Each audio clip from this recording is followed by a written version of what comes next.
مجھ سے مذاق کر رہا ہے، مگر اس 11 سالہ بچے کے چہرے پر سنجیدگی دیکھی تو اس نے اپنے سوالات اس بچے کو بتانا شروع کر دیے۔ زندیق نے کہا کہ مجھے بتاؤ، اللہ تعالیٰ سے پہلے کیا تھا اور اسے کس نے پیدا کیا؟ وہ بچہ بہت اطمینان سے مسکرایا اور پورے اطمینان سے کہا کہ میں اس سوال کا تمہیں جواب دیتا ہوں، مگر پہلے تم 10 سے الٹی گنتی گننا شروع کرو۔ اس زندیق نے 10 سے الٹا گننا شروع کیا اور 1 پر آ کر رک جاتا۔ اس بچے کے کہنے پر اس نے دوبارہ گنتی کی اور ہر بار وہ 1 پہ آ کر رک جاتا۔ اس کے رکنے پر بچے نے اصرار کیا کہ اسے آگے بھی تو پڑھو، تو وہ ملحد شخص بولا کہ 1 سے پہلے کچھ نہیں ہے، 0 آتا ہے۔ تو وہ بچہ مسکرا کر بولا، اچھا، گنتی میں 1 سے پہلے کچھ نہیں ہو سکتا، تو پھر وہ ذات جو واحد اور یکتا ہے، اس سے پہلے کیا ہو سکتا ہے؟ اس سے پہلے بھی کچھ نہیں تھا، 0 تھا۔ وہ ذات قدیم سے بھی قدیم تر ہے، وہی ابتدا ہے اور وہی انتہا ہے۔ اس 11 سالہ بچے کی لاجواب کر دینے والی منطق سے اجمے میں خوشی کی لہر دوڑ گئی۔ وہ ملحد شخص بھی لاجواب ہو گیا۔ اس بچے نے اسے اشارہ کیا کہ اب اپنا اگلا سوال دہراؤ۔ اس زندیق نے بچے سے کہا کہ تم لوگوں کا ایمان ہے کہ خدا تمہارے پورے اعمال دیکھتا ہے، تو پھر یہ بتاؤ اللہ کا منہ کس طرف کو ہے؟ اس بچے نے یہ سوال سن کر تھوڑی دیر کے لیے توقع کیا تو اس زندیق کے چہرے پر ایک معنی خیز سی مسکراہٹ پھیل گئی، جیسے وہ طنز کر رہا ہو کہ مسلمانوں کا علم یہیں تک تھا، مگر وہ یہ نہیں جانتا تھا یہ بچہ اس لیے خاموش نہیں ہے کہ اس کے پاس جواب نہیں ہے، بلکہ محض وہ اپنے جملوں کو ترتیب دے رہا تھا۔ چنانچہ گویا ہوا، اگر تم ایک تاریک کمرے میں جاتے ہو، وہاں ایک شمع روشن کرتے ہو، تو اس روشنی کا منہ کس طرف کو ہوگا؟ تو اس ملحد شخص نے کہا کہ وہ روشنی پورے کمرے میں پھیلی ہوگی، اس کا رخ ہر طرف کو ہوگا۔ تو اس بچے نے کہا، یہ تو مصنوعی دنیاوی روشنی کا حال ہے کہ سب طرف کو پھیل جاتی ہے، تو اللہ جو آسمانوں اور زمینوں کا نور ہے، اس کے بارے میں کیا خیال ہے کہ اس کا منہ کس طرف کو ہوگا؟ کیا وہ ہر طرف کو نہیں دیکھ سکتا ہوگا؟ کیا وہ ہر طرف کو نہیں پھیلا ہوگا؟ اس بچے کی عقلی دلیل پر مجمع نے نعرہ تحسین بلند کیا اور پھر سب نے مل کر اس ملحد شخص کو اگلے سوال کے لیے پکارا۔ اس ملحد شخص نے کہا کہ اللہ وجود رکھتا ہے، تو پھر یہ بتاؤ اس کا وجود کی ساکھ کیا ہے؟ وہ لوہے کی طرح سخت ہے، پانی کی طرح سیال ہے، یا پھر دھوئیں اور بخارات کی طرح اوپر اٹھنے والا ہے؟ اب مسلمانوں کے مجمع کی پوری امیدیں اس 11 سالہ بچے کے ساتھ منسلک تھیں کہ وہ اس مشکل سوال کا جواب بھی ڈھونڈ نکالے گا۔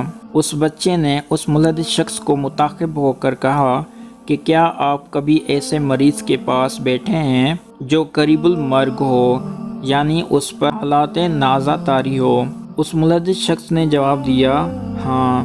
تو اس بچے نے کہا، وہ آپ کے ساتھ بات کر رہا ہوگا، وہ پہلے متحرک تھا لیکن موت کے بعد ساکن ہو گیا، اس کی یہ حالات کس نے بدل ڈالی؟ اس ملحد شخص نے کہا کہ اس کی جسم سے روح نکل گئی۔ اس بچے نے کہا، جب اس کے جسم سے روح نکلی تو آپ وہیں پر موجود تھے، اس روح کی تعریف کیجئے کہ آیا وہ لوہے کی طرح سخت تھی، پانی کی طرح سیال تھی، یا دھوئیں اور بخارات کی طرح اوپر اٹھنے والی؟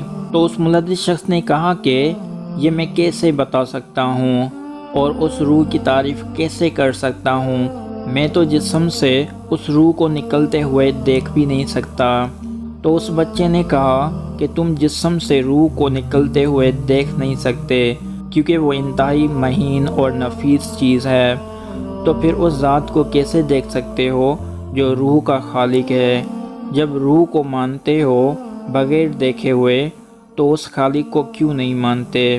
وہ ملحد شخص بچے کا جواب سن کر خاموش ہو گیا اور مرے ہوئے لہجے میں اپنا آخری سوال دہرایا کہ تم یہ یقین رکھتے ہو کہ اس دنیا میں نیک اعمال پر جنت ملے گی؟ جہاں مومن ہمیشہ کے لیے رہیں گے، مگر وہاں ان کو حاجات نہیں ہوگی۔ وہ جو کچھ کھائیں گے پئیں گے، مگر ان کے جسم سے فضلہ خارج نہیں ہوگا۔ تو یہ کیسے ممکن ہے؟ تو اس بچے نے کہا، ہم آپ اور سب تمام کے تمام مخلوق رحم مادر میں 9 مہینے تک رہتے ہیں، کھاتے ہیں، پیتے ہیں، لیکن بول و باراز نہیں کرتے۔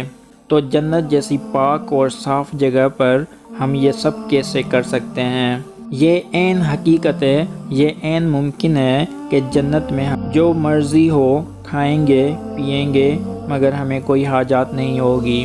اس ملحد شخص نے بےتابی سے دوسرا حصہ سوال کا دہرایا کہ تم لوگ کہتے ہو کہ بد افعال پر دوزخ میں ڈالا جائے گا، جو بھڑکتی ہوئی آگ ہے، اور تمہارے ایمان کے مطابق جنوں کو اللہ تعالیٰ نے آگ سے تخلیق کیا، تو آگ سے تخلیق ہونے والی مخلوق پر آگ کیسے عذاب ہوگی؟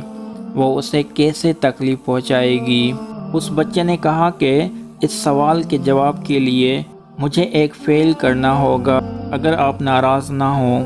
اس ملحد شخص نے حامی بھری تو اس بچے نے کچھ زمین سے تھوڑی مٹی اٹھائی اور اس ملحد شخص کے چہرے پر پھینک دی اور اس کی آنکھوں میں ڈال دی۔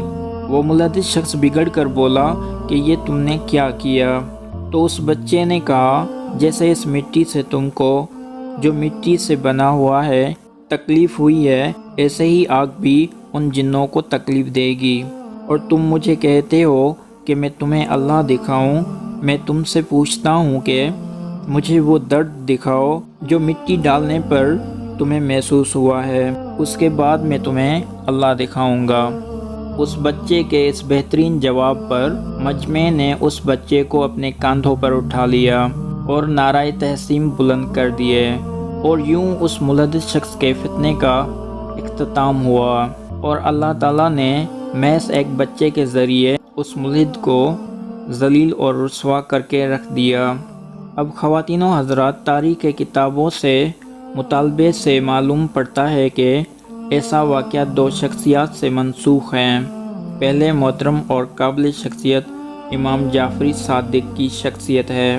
ان کے بارے میں فرمایا جاتا ہے کہ وہ بچہ امام جعفری صادق تھے، جبکہ دوسری کئی جگہوں پر بچے کے بارے میں کہا جاتا ہے کہ وہ امام ابو حنیفہ تھے۔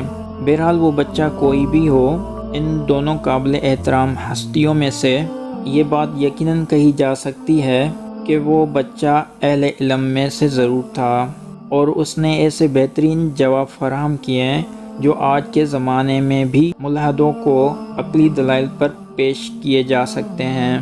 دوستو، ہمیں کمنٹ سیکشن میں ضرور بتائیے گا کہ آپ کو یہ معلومات کیسی لگی۔